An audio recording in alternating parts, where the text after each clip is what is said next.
Monica Bellucci ne serait-elle pas hyperactive? Maman de 2 filles nées de son couple passé avec Vincent Cassel, Deva et Léonie, qui n'arrête pas de grandir, l'actrice italienne se consacre plus que jamais à son métier. À Rome pour la promotion du film policier Diabolique, Ginkgo a taxé sur le plateau de télévision de Léa Salamé dans Quelle époque. Pour parler du documentaire sur Anita Ekberg auquel elle participe, la star était également le 15 novembre à Paris sur la scène du Théâtre du Châtelet. Si est-il là qu'elle s'est glissée dans la peau d'une diva pour Lettres et mémoires de Maria Callas, des textes établis et mis en scène par Tom Wolfe. La fatigue d'une telle prestation ne semble pas se voir sur le visage de la comédienne de 58 ans, difficile de la croire quand elle affirme que sa beauté biologique n'est plus, tant elle continue d'irradier partout où elle passe.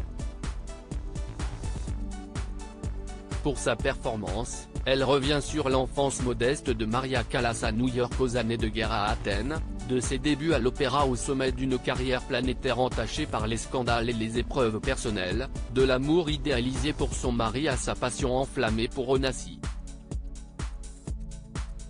Une prestation qui a été applaudie par des personnalités comme l'animateur et passionné d'histoire Stéphane Bern, pris en photo à la sortie du théâtre, mais aussi par les parents de l'héroïne d'Irréversible.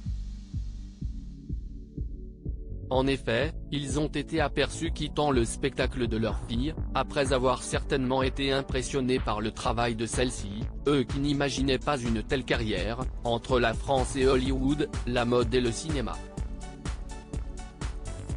Sa beauté a scellé son destin. Monica Bellucci est en effet la fille unique de Pasquale Bellucci, ancien propriétaire d'une société de transport routier, et de Brunella Brigant, peintre, née en Ombrie en Italie, à Città di Castello précisément.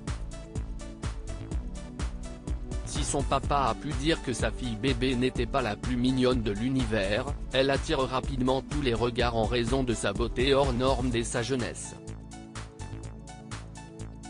Elle est ensuite repérée par Piero Montanucci, coiffeur de métier, qui voit en elle tout le potentiel que le monde entier découvrira après. Étudiante en droit, elle se lance dans le mannequinat pour payer ses études et tout s'emballe. À 19 ans, elle signe son premier contrat pour Elite. La suite, on la connaît et l'on ne peut qu'être impressionné par le fait que, 4 décennies plus tard, elle a autant allié sa beauté à son talent pour durer dans le métier.